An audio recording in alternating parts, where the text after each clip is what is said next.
E aí pessoal, tudo bem?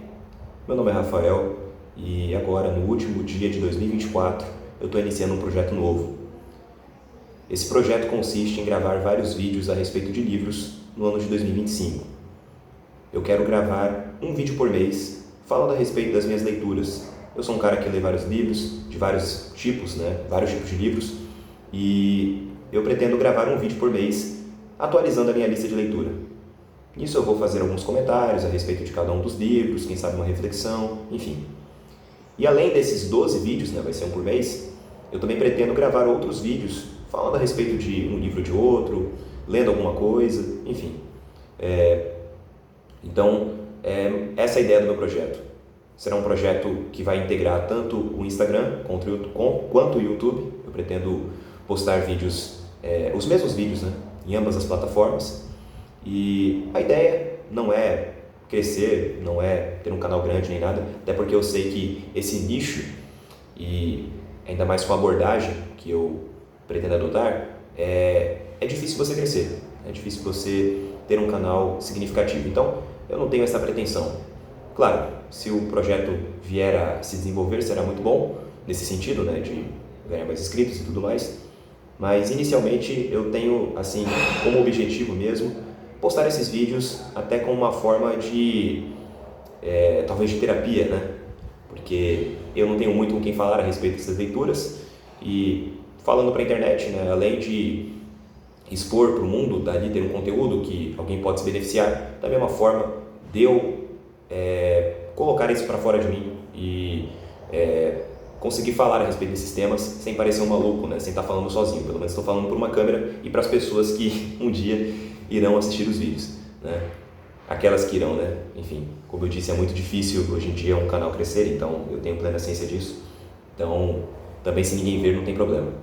De qualquer modo, eu pretendo nesse primeiro vídeo fazer a minha lista de leitura, aliás, apresentar, a minha lista de leitura dos livros que eu li em 2024. Então, em 2024 eu li alguns livros, foram poucos livros na verdade.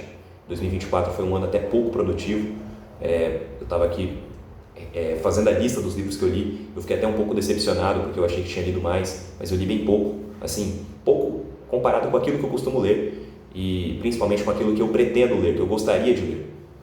Então, ficou uma lista bem modesta, mas é o que deu, Enfim, por alguns motivos, eu acabei lendo pouco em 2024, pretendo ler muito mais em 2025, inclusive eu pretendo começar a ouvir audiolivros, uma coisa que eu não fiz até hoje, mas que eu acho que vai ser interessante, especialmente para alguns tipos de livros que eu, inclusive, nem li até hoje. Assim, eu nunca fui de ler livros de finanças, livros ligados a essa área assim, de desenvolvimento pessoal, propriamente dita.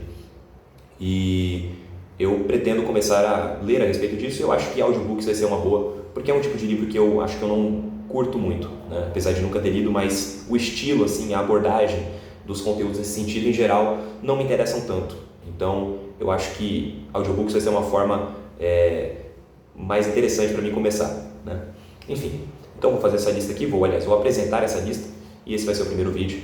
Posteriormente, nos próximos dias estarei postando outro vídeo falando a respeito dos livros que estou lendo no momento. Esses livros aqui foram livros que eu concluí a leitura, mas eu estou lendo vários livros agora, no momento, e assim, por esse tempo. E o próximo vídeo, então, conterá a primeira lista dessas 12 listas, serão listas mensais dos livros que estou lendo. Enfim, eu dividi aqui em categorias os livros que eu li em 2024, e a primeira categoria é poesia. Foram 3 livros apenas. O primeiro foi Kiriali, de Alfonso de Guimarães. É um livro bem interessante, contém assim, poesias de um teor mais sombrio, mais triste, fúnebre, enfim, aquela coisa bem obscura, sabe? Mas nem por isso deixa de ser interessante. Eu digo que poesia, ela não trata tanto assim de um sistema de pensamento organizado. Como eu disse num texto aí que eu escrevi pouco tempo atrás, você até pode fazer um sistema nesses moldes assim, poético, através da poesia, mas eu acho que a poesia, ela tem um poder de condensar ali nela uma impressão, um estado de espírito também. Então, assim, às vezes você não acredita em determinada coisa, mas você consegue escrever um poema que exprime aquela coisa, exprime aquele pensamento que você de fato não acredita, mas você sente, entende? nós seres humanos, nós somos formados por contradições. Nem sempre aquilo que nós pensamos, aquilo que nós acreditamos ou que dizemos acreditar é aquilo que nós sentimos a todo momento. Então, a poesia, ela tem esse poder, né, de você conseguir exprimir ali uma impressão, um sentimento, algo que é até passageiro, mas que nem por isso deixa de ser humano, deixa de ser seu, né? E, enfim, voltando agora para Kyriali, então, tem esse teor, né? Então, são vários poemas sempre com essa temática, com essa característica, né? Fúnebre, sombria, melancólica. E, assim, o título do livro, ele remete aos cantos católicos, né? Realmente, tem alguns livros, tem alguns poemas, aliás, dentro do livro, que eles têm títulos ligados à liturgia católica romana, né? Tem até um REC no meio. Enfim, é um livro bem interessante, eu gostei de ler o livro, realmente foi um livro que valeu a pena. O segundo livro foi Mensagem de Fernando Pessoa, que é um livro que eu gosto de ler de vez em quando. Fernando Pessoa, assim, talvez seja meu poeta favorito, e Mensagem é um livro assim, que é muito impactante para mim, porque o livro tem como temática a história de Portugal, basicamente isso. E a história de Portugal tanto no passado, no presente e assim o que se esperar no futuro, né? E o Fernando Pessoa, se eu não me engano, esse foi o único livro que ele completou em vida, que ele assim publicou, né, e organizou, porque ele tinha uma massa imensa de escritos, mas bem desorganizados, né? Assim, talvez não totalmente desorganizados, mas eu acho que inclusive ele já tinha separado algumas obras, tanto é que a gente tem alguns livros, né, como o próximo que eu li, Guardador de Rebanhos, que eu acho que foi ele que organizou. Eu não entendo muito bem a história, não conheço muito bem a história dos escritos de Fernando Pessoa, mas publicado mesmo assim, de fato, foi, se eu não me engano, apenas Mensagem. E Mensagem, então, tem como tema a história de Portugal. Então, começa desde lá das histórias, assim, até meio mitológicas, né, as origens meio mitológicas de Portugal, até os dias de hoje, né, passando pelas grandes navegações e tudo mais. Os poemas, então, eles têm todos essa temática. E são bonitos, né? São bonitos. Ainda mais para nós que somos brasileiros e que temos essa herança portuguesa, né, que muitas vezes é desprezada, muitas vezes o brasileiro é meio complexado, né? Poxa, o português, né? É aquele negócio, eu gostaria que o Brasil tivesse sido colonizado pela Inglaterra, coisa do gênero, né? Infelizmente, esse tipo de pensamento é comum. Eu digo infelizmente porque esse desprezo em relação ao povo português, né? Ao nosso passado ligado a Portugal, é uma coisa que eu considero triste, porque eu tenho, assim, quando eu leio Mensagem, não tem como você não ficar orgulhoso, sabe? De ter uma origem também ligada a Portugal, né? Eu tenho, a maioria dos brasileiros tem sangue português, né? E Mensagem é um livro que, assim, tem um teor que eu acho que falta muitas vezes, até um pouco heróico, né? Vários poemas, eles remetem a esse passado glorioso, né?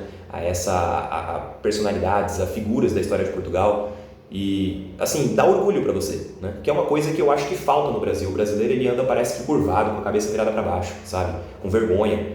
Infelizmente, a gente também tem motivos para se envergonhar, né? Também não nego isso. Mas, enfim, esse teor assim, mais heróico, mais glorioso, eu vejo em Mensagem e é uma coisa que me agrada, né? Eu gosto muito então desse livro, eu leio ele de vez em quando. Então foi o segundo livro. O terceiro livro, O Guardador de Rebanhos, também de Fernando Pessoa. No caso, Fernando Pessoa através de Alberto Caeiro, que foi um dos heterônimos de Fernando Pessoa, né? Fernando Pessoa, ele escrevia por heterônimos. O heterônimo é mais do que um pseudônimo, porque o heterônimo, ele tem uma personalidade própria, ele tem características próprias de composição, né? E o Alberto Caeiro, ele, até pela história desse heterônimo, né? Porque o heterônimo tem uma história, né? É como se fosse um personagem, né? O Alberto Caeiro, ele tem, assim, um estilo mais simples, um estilo mais, assim, menos complexo, né? Mais simples. O heterônimo, a história dele é de um jovem que não teve educação formal, só estudou até, sei lá, até a quarta série, coisa assim, não sei qual seria, talvez seja a quarta série, o correspondente português, né?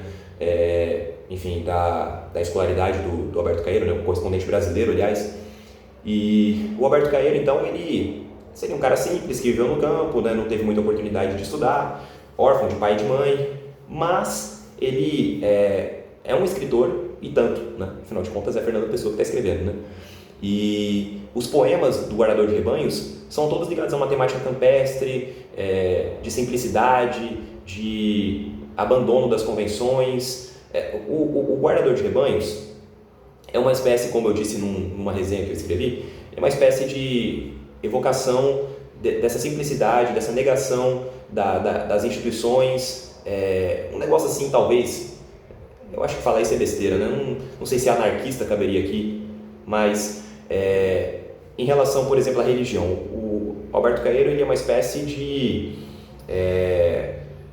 negador do cristianismo, principalmente o cristianismo como religião institucionalizada, né?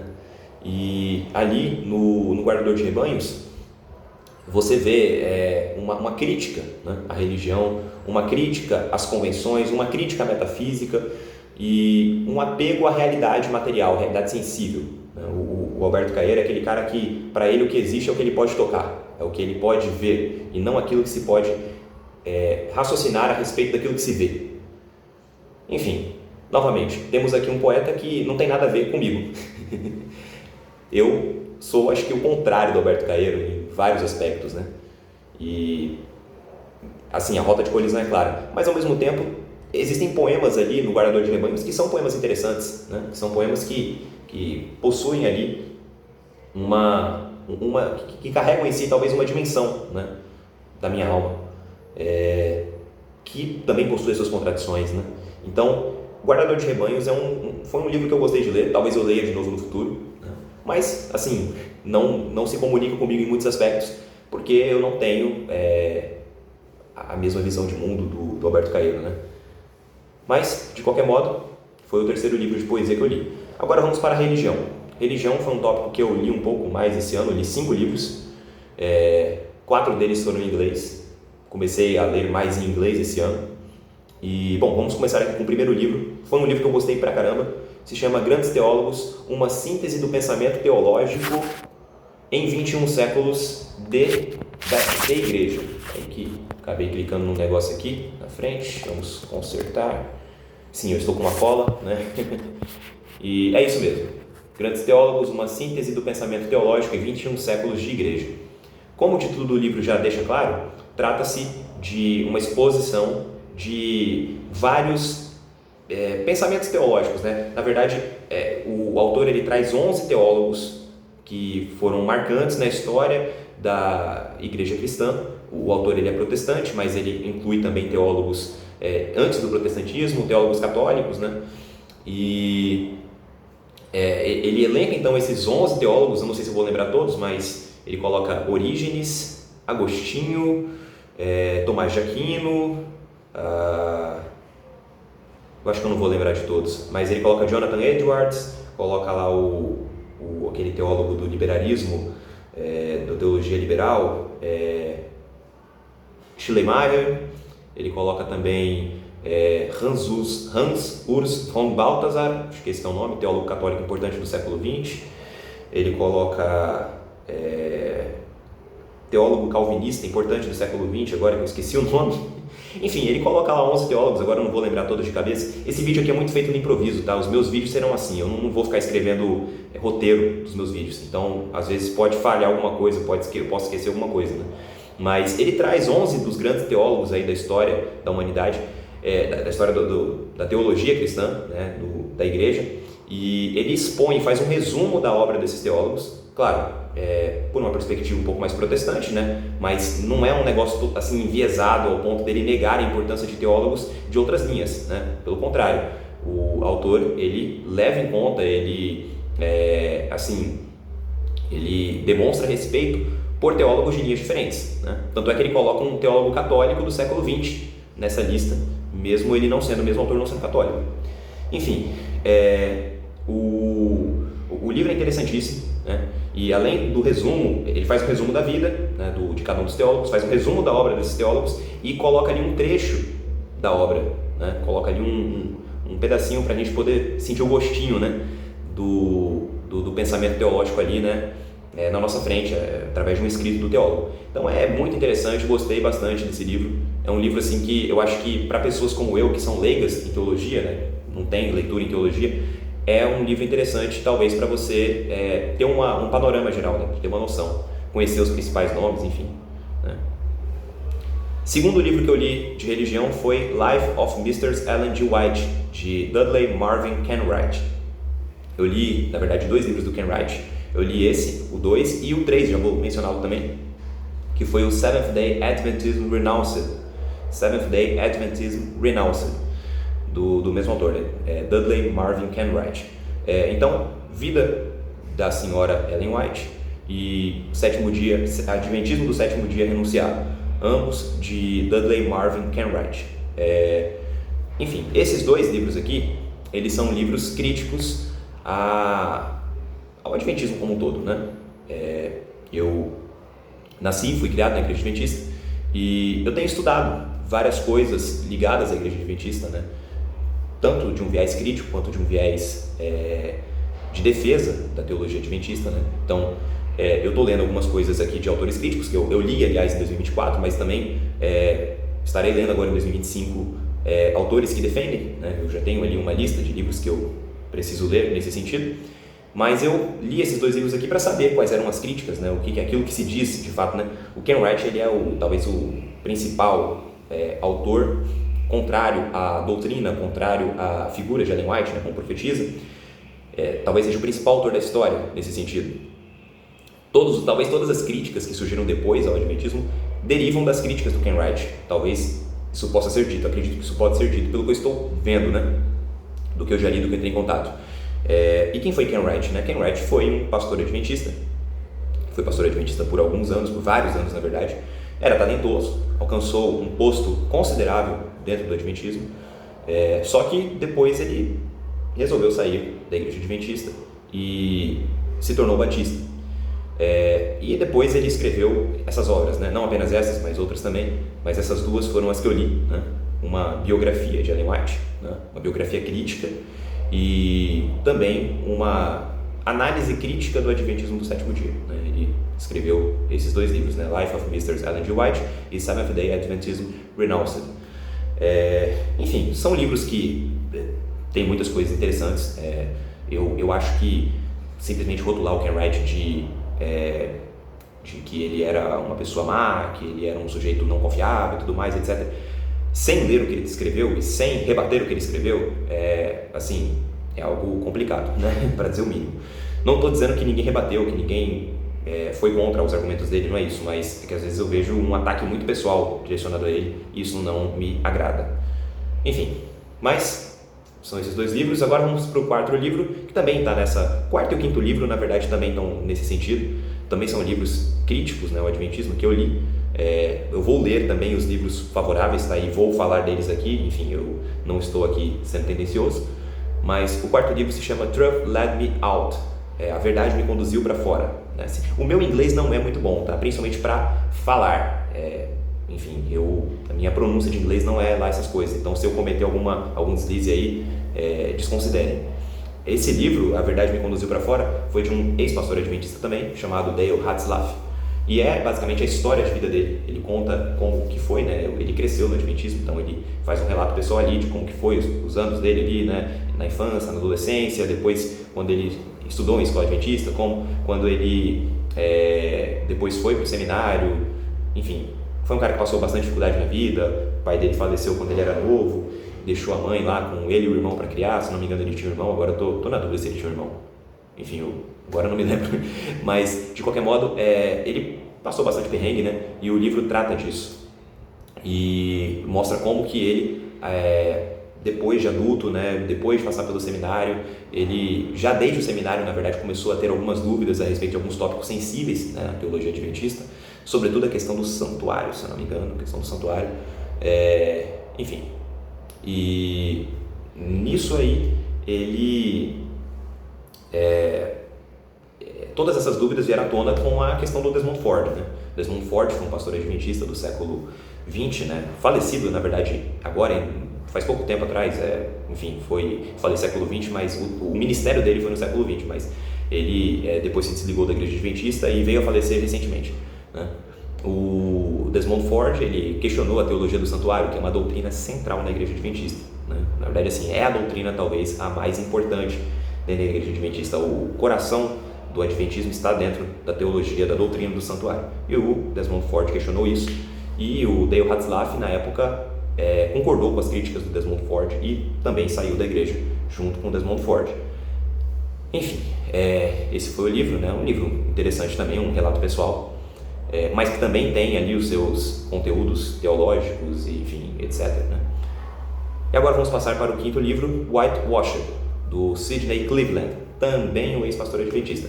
Esse Whitewashed tem tradução para o português, mas eu li em inglês. A tradução em português se chama O Caso White, é publicado aí, tem à venda.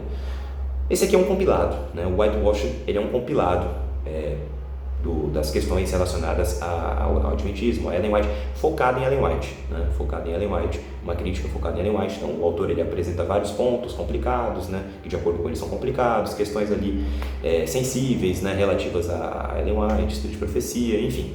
Também é um livro crítico, né? E foram esses 5 livros sobre religião que eu li em 2024.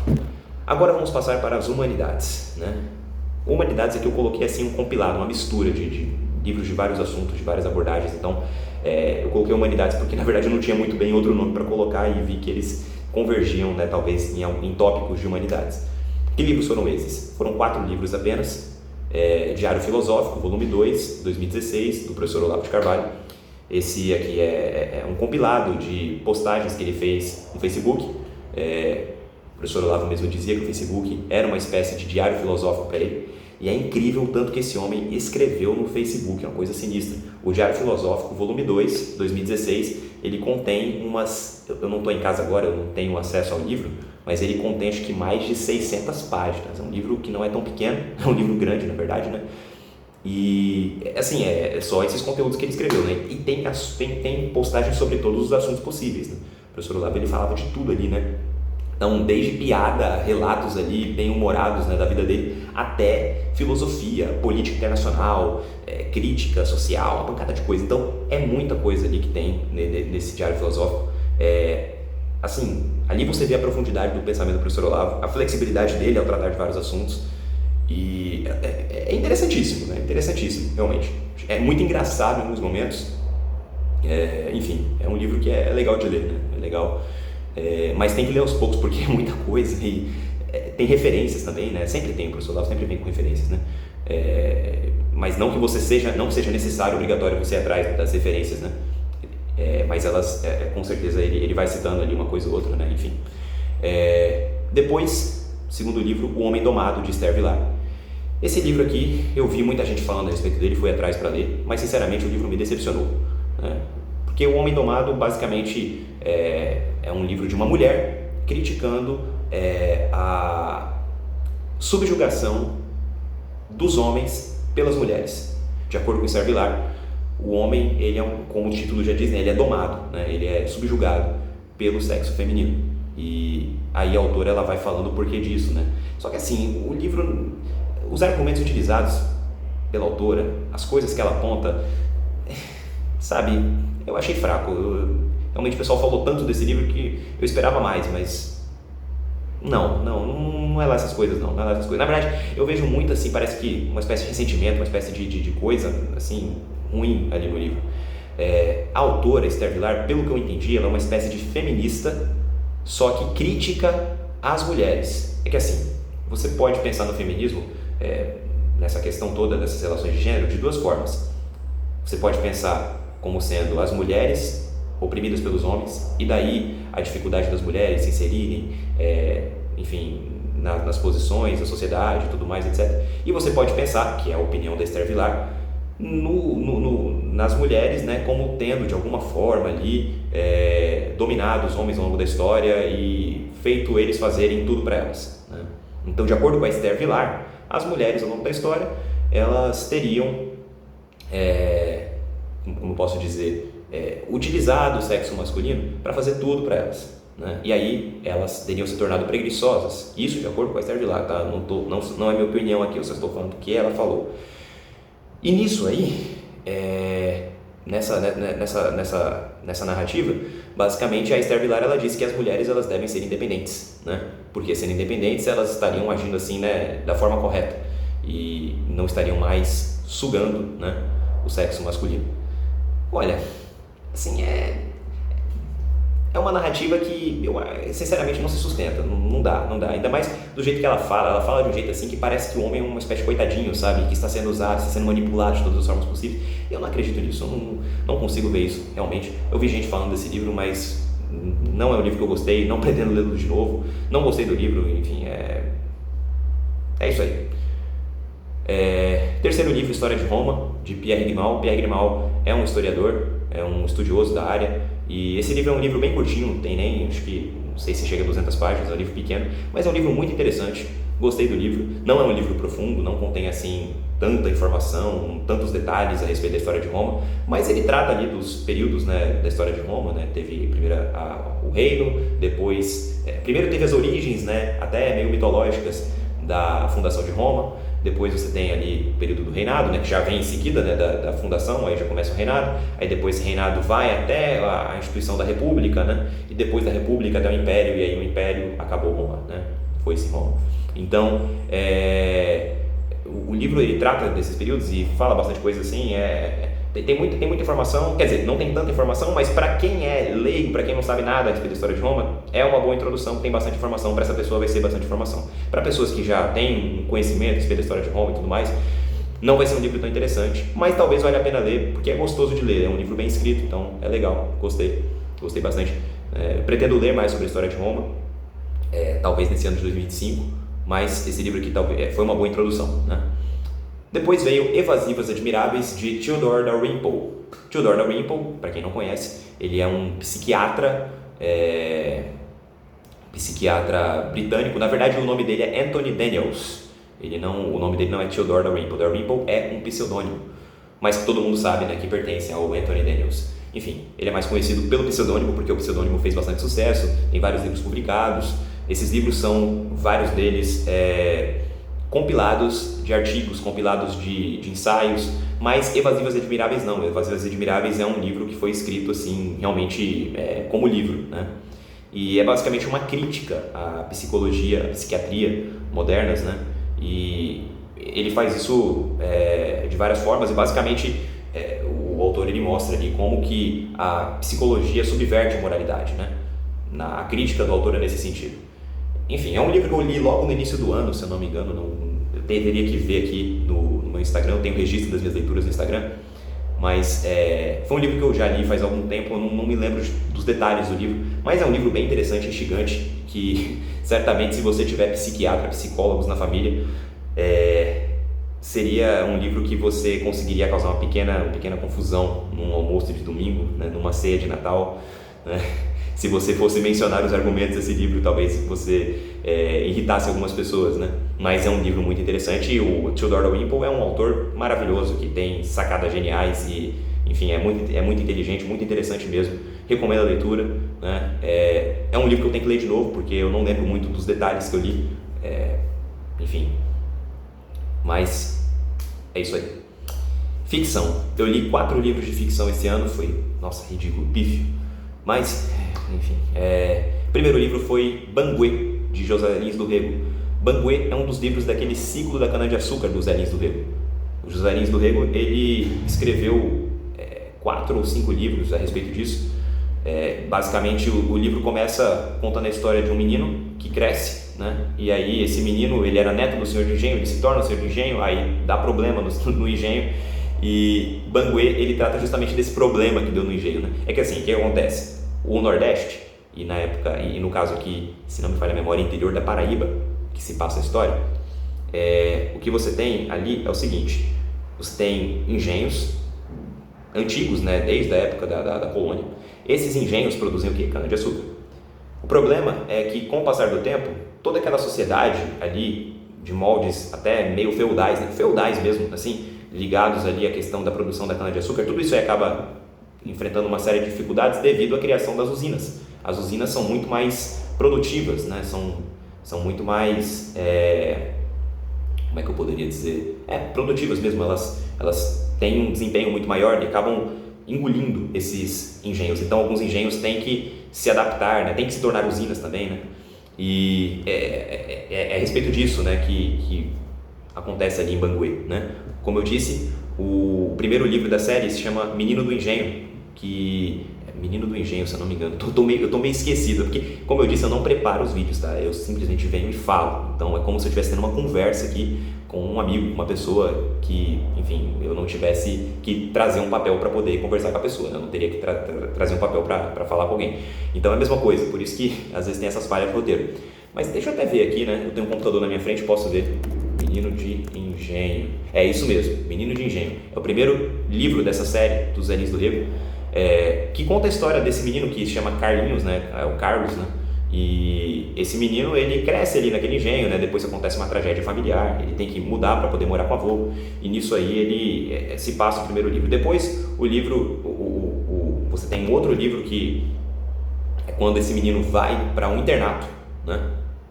E depois, quando ele volta para o engenho já adulto, depois de ter estudado direito, enfim, aí Banguê se passa nesse contexto. Quer ver? Banguê. Vamos ver aqui, José Lins do Rego. É isso mesmo. Depois o Carlinhos volta, né? E aí o livro ele se passa nesse contexto. É o terceiro volume da série aí, do ciclo da cana-de-açúcar. É o título que é dado para a série de livros, né? Que o José Lins do Rego escreveu, ambientados nesse contexto, né? De interior ali, de sertão, produção de cana-de-açúcar, as dinâmicas sociais. É uma série muito rica, porque ela conta ali como que acontecia, né? Como é que era. Você tinha o senhor de engenho e ele tinha vários empregados, esses empregados subordinavam a ele, e como é que eles trabalhavam, como é que a coisa acontecia. O empregado ele recebia uma porção de terra, ele tinha que pagar uma espécie de imposto para esse senhor de engenho, como se fosse assim no molde feudal mesmo, como eu falei, né? E em todas essas dinâmicas, né, ali os ex-escravizados que estavam ali também. Cara, é legal, é um livro, é uma série legal, gostosa de ler. O José Lins do Rego é um escritor muito bom, assim, excelente, né? E vale a pena. Inclusive, eu acho que eu vou continuar lendo essa série. Eu parei nesse livro Banguê, e era para eu ter continuado lendo, não li mais. Segundo livro de ficção que eu li foi O Retrato de Dorian Gray, de Oscar Wilde. Foi o primeiro livro de Oscar Wilde que eu li. E O Retrato de Dorian Gray, eu acho que de ficção, eu não sei se foi o melhor, porque também teve um outro livro muito bom que eu li, mas esse livro é maravilhoso, é interessantíssimo mesmo. Basicamente acontece o seguinte: Dorian Gray é um sujeito que ele é rico, né? Bonito, muito bonito, jovem, e ele conhece um outro cara lá que é um pintor, que agora eu não me lembro qual é o nome do pintor. Até vou olhar aqui, eu tô com o computador na minha frente, né?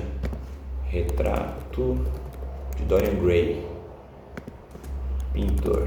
Quem é o pintor? Basil, acho que é assim que fala. Howard. Enfim, vou chamar de Howard. O Dorian Gray então conhece esse pintor, Howard, e o Howard vai lá e pinta um retrato do Dorian Gray. E o retrato fica maravilhoso, né? O Dorian Gray pega e fala, né? Nossa, como eu gostaria, né, que basicamente que esse retrato ficasse velho em vez de mim, né? Rola um papo assim, né? Rola um e se, né? Nossa, e se isso acontecesse?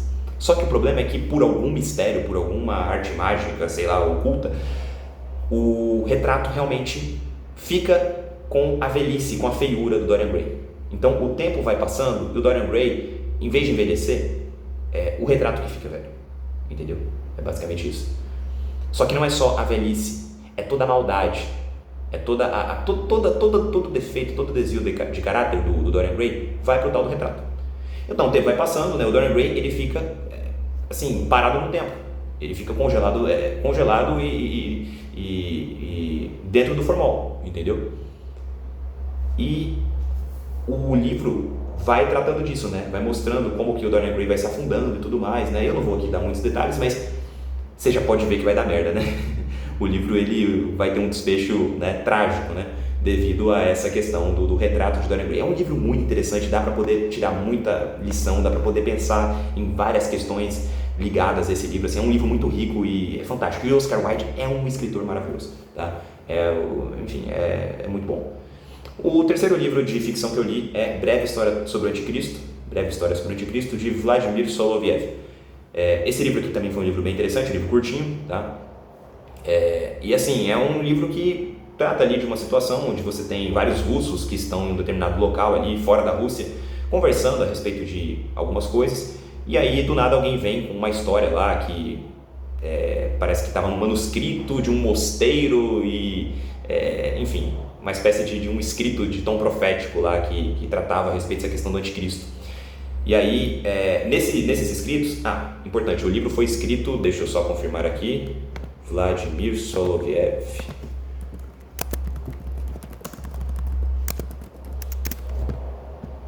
O Vladimir Soloviev, ele morre em 1900, então o livro foi escrito no século XIX, tá? Estamos falando então aqui de um livro que foi escrito, ainda no século XIX. E nesse livro, como é que é o nome do livro aqui? Peraí. Breve História sobre o Anticristo, isso? Nossa, me deu um branco aqui agora. Nesse livro, Breve História sobre o Anticristo, então, estão lá esses personagens falando a respeito desse manuscrito que foi encontrado no mosteiro e tudo mais, e que trata a respeito dessa questão do Anticristo. E o que acontece? Lembra, eu falei que o livro foi escrito no século XIX, né? O Breve História sobre o Anticristo. Nessa história, esse manuscrito ele conteria várias informações sobre o futuro, né? Sobre coisas que iriam acontecer e tudo mais, e o anticristo que ia aparecer. Interessante, porque várias das coisas que estão no livro do Soloviev de fato aconteceram. Várias coisas de fato aconteceram. Ele fala a respeito de guerras mundiais, a respeito da ascensão de determinado povo, e você vai vendo ali que realmente, mutatis mutandis, né, com algumas alterações, né, claro, mas muita coisa acabou acontecendo mesmo. Então é um negócio assim bem interessante, né?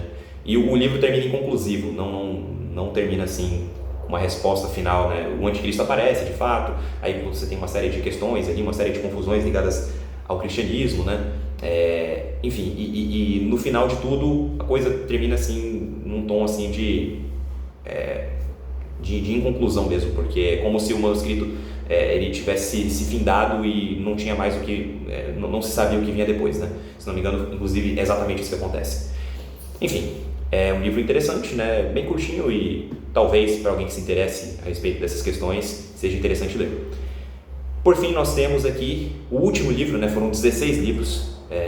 O último livro, que é O Deserto dos Tártaros, de Dino Buzzati, ou Buzzati, talvez seja assim que fala, né? Porque Dino Buzzati escreve com 2 Z's, então acho que é a mesma, é italiano o nome, né? Então deve ser que nem piazza, né? Pizza, né? Tem 2 Z's e aí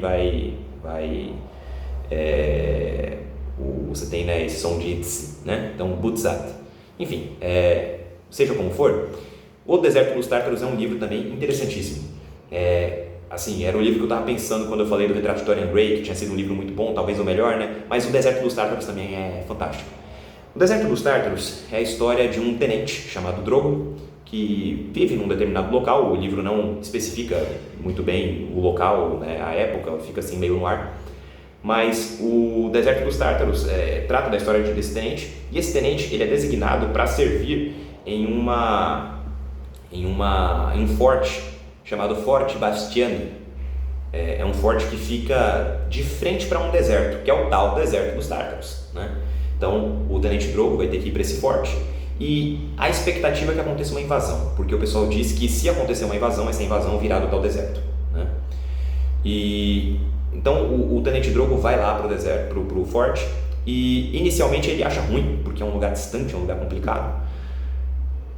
Só que com o passar do tempo ele vai se acostumando àquele local, e sempre com essa perspectiva de que a invasão irá acontecer e aquela coisa, né? E acontecem algumas coisas ali que levam a crer que vai acontecer uma invasão. Então, diante dessa perspectiva de um possível conflito, o tenente Drogo ele acaba ficando por ali, acaba beleza, né? Vai passando o tempo, e o tempo vai passando, o tempo, enfim, a roda do tempo gira, né? E vai girando, e passam-se muitos anos, né? Só que nunca acontece a tal invasão, né? A coisa realmente parece que sempre é um alarme falso que acontece e tudo mais, e o Drogo fica nessa situação, poxa vida, eu tô aqui há tanto tempo, né, e nada acontece e tudo mais, mas ele continua, né, porque aí é aquela coisa, né, o cara já passou 10 anos, não vou ficar mais esse ano, não sei o que, né, não vou sair agora, e aí vai passando o tempo, e ele nunca sai, e vai ficando, até que se passa muitos anos, e quando vai ver, o sujeito se deu conta de que passou a vida, desperdiçou a vida num lugar, né, enfim, que ele não precisava estar.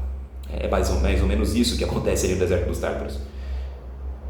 Eu posso contar agora o final, né? Enfim, eu acho que não tem problema de dar um spoilerzinho aqui, também se você não quiser, né? Se é um spoiler é só pausar o vídeo, mas eu já digo que vai ter spoiler. No final das contas, o que acontece é que a invasão acontece, só que Drogo já tá velho, né? E aí, no final do livro, mostra o Drogo velho, a família dele, a mãe já morreu, o irmão já fez outra coisa, os amigos já se casaram, né? E ele sempre esperando a invasão, e quando a invasão acontece, o que acontece? Ele tá velho, doente, tem um problemão lá e tem que ser tirado à força do forte e não pode combater, não pode participar da batalha, né? Então, o final do livro é bem melancólico, assim, né? Mas é um livro muito interessante que, novamente, também pode trazer uma série de reflexões, discussões, né? Essa questão da gestão do tempo, do que você vai fazer, né? Você vai se deixar levar por toda essa monotonia e sempre com a perspectiva de que algo vai acontecer e, no final das contas, nada acontece, né? Mas, ao mesmo tempo, se você sair, pode acontecer aquilo e você pode se arrepender amargamente, né? Eu imagino se Drogo tivesse passado 5 anos naquele forte, sempre na perspectiva de que vai acontecer alguma coisa, porque pode parecer estranho, mas existem pessoas que gostam assim, existem soldados que costumam ansiar de alguma forma pelo conflito, né? Para mim é estranho, eu não sou soldado, não digo que todos os soldados queiram isso, mas eles têm aquela vontade, né? Muitas pessoas têm essa vontade de lutar por algo, né? E se preparar para isso, e quando nunca acontece, né? E está sempre na iminência, mas nunca acontece, isso para quem realmente se preparou para isso deve ser algo que incomoda, né? Então você imagina, você passar 5 anos, não precisa ser numa guerra, né? Eu estou usando aqui a guerra porque é o que acontece no livro, mas pense em outras questões, né? 5 anos se preparando para algo, mas aquele algo nunca acontece, né? 5, 10 anos, e aí você decide ir embora, e quando você vai embora, acontece. Eu acho que deve ser realmente algo ruim, né? Mas ao mesmo tempo, se você ficar lá, pode nunca acontecer, né? É basicamente isso que acontece no Deserto dos Tártaros. É claro, eu estou falando aqui de uma forma bem resumida, mas é um livro muito interessante, vale a pena ser lido. E bom, foi isso. 16 livros foram lidos esse ano, apenas, uma marca bem pequena, infelizmente, mas eu pretendo ler muito mais agora, em 2025, e em breve estarei gravando um vídeo aí falando a respeito dos livros que estou lendo no momento, e é isso aí, muito obrigado se você ficou assistindo aqui até o final, e 2025 terá bastante conteúdo aqui, beleza? Falou!